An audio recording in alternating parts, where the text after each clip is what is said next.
इस मूवी के स्टार्ट में हम एक आदमी को देखते हैं जिसे सॉर्ड्स बनाने में काफी महारत होती है। एक रात वो एक खास किस्म की सॉर्ड तैयार करता है जो कि उसने गोल्ड और एक खास मटेरियल के मिक्सचर से बनाई होती है। लेकिन जब वो सॉर्ड तैयार कर लेता है तो एक बहुत बड़ा डीमन उसके अंदर चला जाता है और वो सॉर्ड उसके कंट्रोल में चली जाती है और इसी वजह से वो शख्स दो और मॉन्क्स के साथ मिलकर एक रिचुअल परफॉर्म करता है ताकि सॉर्ड को उस डीमन से आजाद करवाया जा सके। लेकिन इससे पहले कि वो उस रिचुअल को कंप्लीट करते, एक सॉर्ड्समैन जिसका नाम ये दाव होता है वहाँ पे आ जाता है ताकि वो उसकी सॉर्ड को ले सके। लेकिन वो आदमी उसे सॉर्ड देने से इनकार कर देता है जिसकी वजह से उनकी लड़ाई स्टार्ट हो जाती है और तभी उनके दरमियान एक जबरदस्त फाइट होने लगती है। लेकिन अब क्योंकि ये दाव एक जबरदस्त फाइटर होता है, इस वजह से वो उस आदमी को मारने में कामयाब हो जाता है और डीमन सॉर्ड उससे छीन लेता है। अब सीन शिफ्ट होता है और हमें दिखाया जाता है कि ये दाव अपने घोड़ा गाड़ी पे कहीं जा रहा होता है। तभी उसे एक बच्चा नजर आता है जिसका नाम आगव होता है जो कि भूखा होता है और किसी मुश्किल में लग रहा होता है। तभी ये दाव की घोड़ा गाड़ी पे एक छोटी बच्ची दिखाई जाती है जो कि आगव की एज की होती है। वो उस बच्चे को एक एप्पल देती है, लेकिन तभी अचानक से वहाँ कुछ लोग आ जाते हैं और उससे डीमन सॉर्ड लेने की कोशिश करते हैं और ये दाव के पास उनसे लड़ने के अलावा और कोई ऑप्शन नहीं होती क्योंकि वो उस सॉर्ड को किसी भी बुरे शख्स के पास जाने नहीं दे सकता था। अब हालांकि उसे अकेले ही उन सब का सामना करना पड़ता है,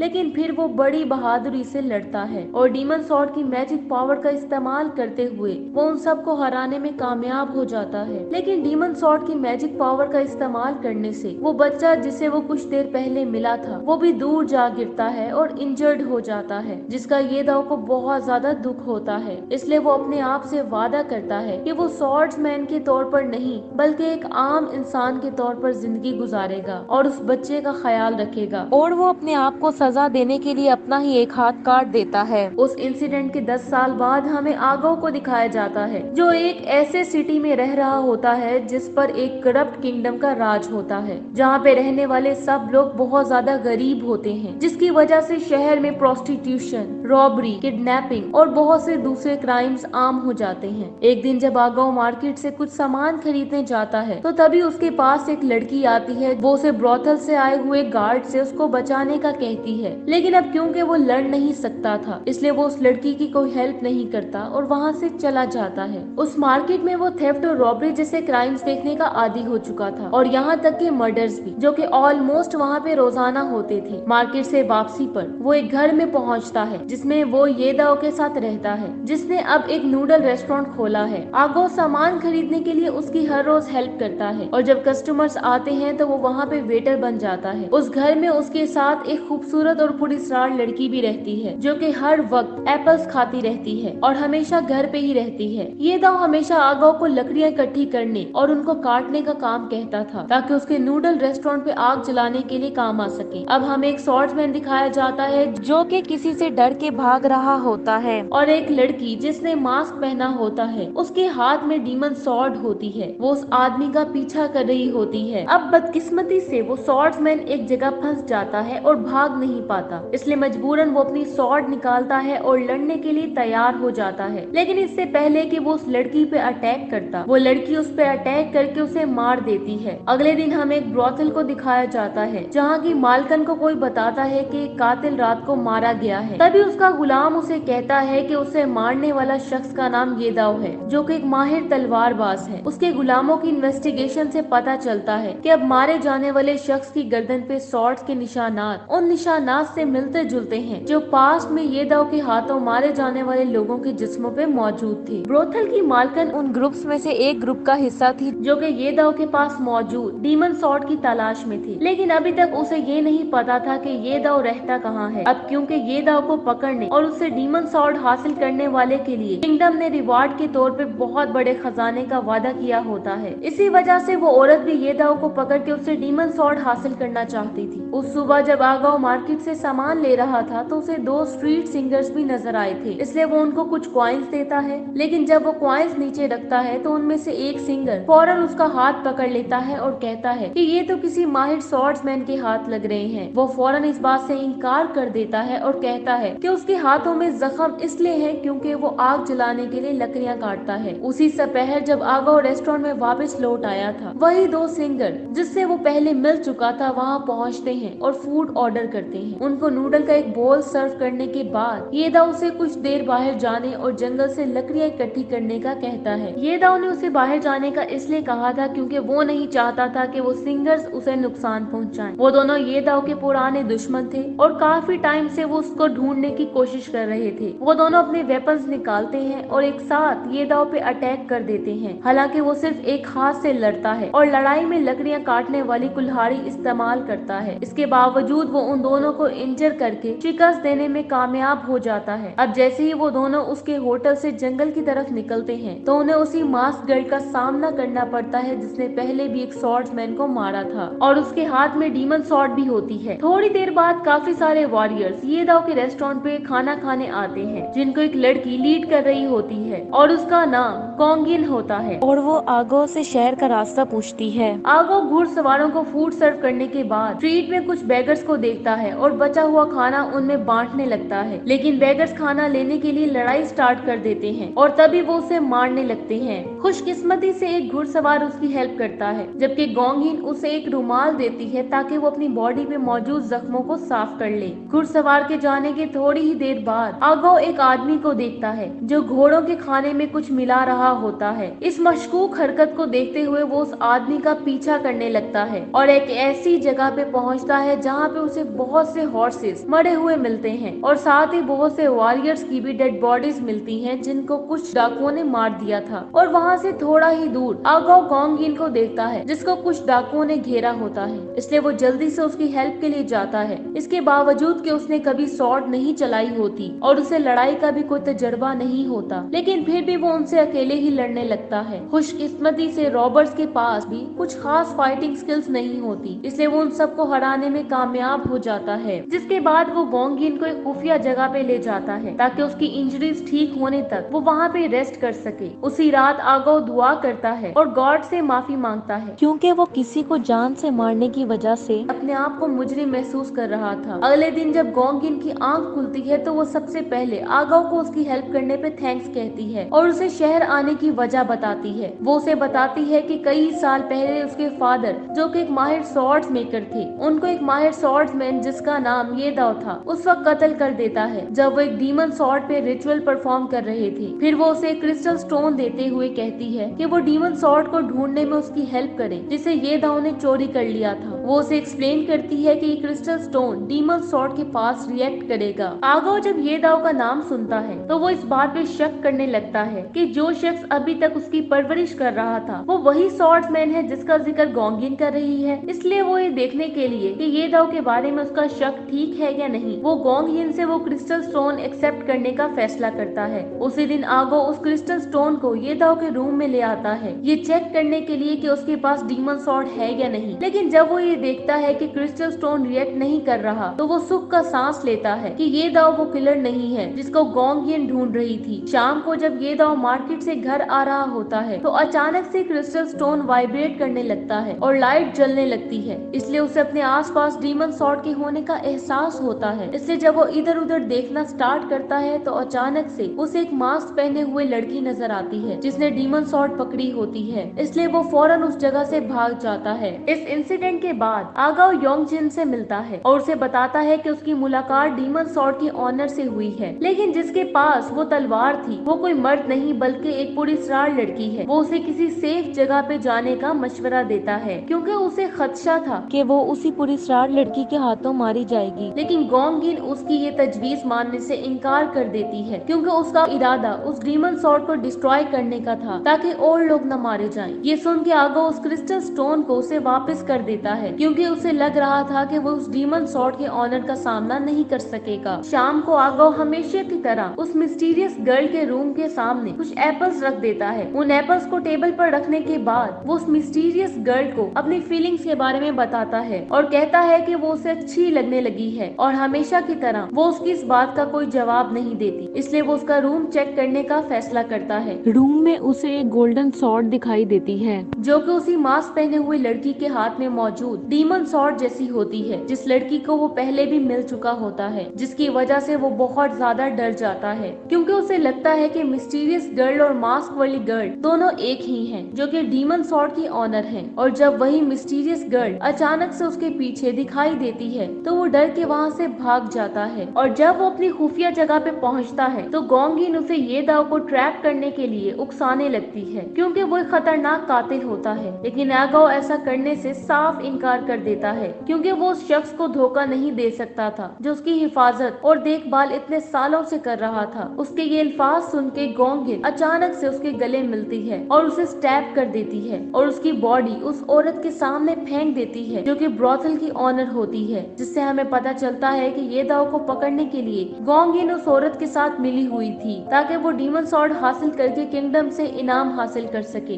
जिसके बाद गोंगिन उस औरत और उस आर्मी के साथ मिलके ये दाव के रेस्टोरेंट आती है और वो आगाओ की इंजर्ड बॉडी को भी अपने साथ ले आती है। वहाँ पे गोंगिन ये दाव को मजबूर करती है कि वो डीमन सॉर्ड को उसके हवाले कर दे, नहीं तो वो आगाओ को मार देंगी। ये सुनकर उसके पास अकेले उन सब से लड़ने के अलावा और कोई चॉइस नहीं होती, इसलिए उनकी लड़ाई स्टार्ट हो जाती है। अब लड़ाई के दौरान ही गोंगिन किंगडम से कुछ गनमैन को बुला लेती है जिनको एक प्रिंस लीड कर रहा होता है जिसका नाम ली चैंग होता है। अब रॉयल सोल्जर्स की फायरिंग से बहुत सी बुलेट्स ये दाव को लगती हैं और वो मारा जाता है। आगाओ जब उस मिस्टीरियस गर्ल को ये दाव की बॉडी के पास उड़ते हुए देखता है तो जल्दी से उसे पीछे धकेलता है ताकि वो फायरिंग से मारी ना जाए। लेकिन तभी हमें पता चलता है कि वो लड़की कोई ह्यूमन नहीं होती बल्कि एक रूह होती है जिसने डीमन सॉर्ड को पोजेस किया होता है और उसे सिर्फ ये दाव और आगाओ ही देख सकते थे। अब गोंगिन डीमन सॉर्ड हासिल करने के बाद ली चैंग और रॉयल आर्मी के साथ किंगडम चली जाती है, लेकिन उसे इस बात का एहसास नहीं होता कि मैजिक और डीमन स्पिरिट जिसने डीमन सॉर्ड को पोजेस किया होता है वो उससे निकलकर आगाओ के सॉर्ड में चली जाती है। ली चैंग जिसे लग रहा था कि वो सॉर्ड हासिल करने के बाद बहुत ज्यादा स्ट्रॉन्ग और पावरफुल हो गया है, वो शहर में बागी ग्रुप का साथी होने के इल्जाम में बहुत से लोगों को अरेस्ट करके हंगामा क्रिएट कर देता है। शाम को अपनी विक्ट्री को सेलिब्रेट करने के बाद ली चैंग गोंगिन को अपना गुलाम बनने के लिए कहता है, जिस पर वो मान जाती है। कुछ दिनों बाद जब आगाओ ठीक हो जाता है तो उसे ये दाव का वसीयतनामा मिलता है जिसमें आगाओ के लिए ये मैसेज होता है कि वो बड़ा होकर ये दाव के जानशीन के तौर पर एक स्वॉर्ड्समैन बने। वसीयतनामा पढ़ने के बाद आगाओ को ये एहसास होता है कि ये दाव उसे इसलिए हमेशा लकड़ियां काटने का कहता था ताकि वो उसकी स्किल्स को ट्रेन कर सके जो उसे एक पावरफुल स्वॉर्ड्समैन बनने में हेल्प करेंगी। अगले दिन आगाओ ये दाव के कपड़े पहनना स्टार्ट कर देता है और उसकी स्वॉर्ड को भी कंट्रोल करने लगता है जो कि मिस्टीरियस गर्ल की पावर से और ज्यादा पावरफुल हो चुकी होती है जो हमेशा उसका पीछा करती है। जिसके बाद वो किंगडम जाता है और सब सोल्जर्स को हरा देता है और उन लोगों को रिहा कर देता है जिनको ली चैंग ने गैर मुंसिफाना कैद किया होता है। पूरी आर्मी को हराने के बाद अब वो प्रिंस ली चैंग का सामना करता है जो अपने थ्रोन पे मास्क पहने बैठा होता है। लेकिन जब वो अपना मास्क हटाता है तो पता चलता है कि वो प्रिंस ली चैंग नहीं बल्कि गोंगिन होती है, क्योंकि कुछ दिन पहले उसने प्रिंस को कत्ल कर दिया था। और जल्दी उन दोनों के दरमियान फाइट स्टार्ट हो जाती है और यहाँ हमें उनके दरमियान काफी शदीद लड़ाई देखने को मिलती है और एक दूसरे पर वो काफी ज्यादा अटैक्स करने के बाद आखिरकार एगाओ उसे मारने में कामयाब हो जाता है। जिसके बाद वो प्रिंस के सारे कैदियों को छोड़ देता है और किंगडम पे रूल करने लगता है। मूवी के लास्ट सीन में हमें दिखाया जाता है कि उस लड़की की रूह जो कि आगाओ के स्वॉर्ड में होती है उसे हर वक्त फेथफुली फॉलो करती रहती है चाहे वो जहाँ भी जाए। इसी के साथ ये मूवी एंड हो जाती है। Thanks for watching.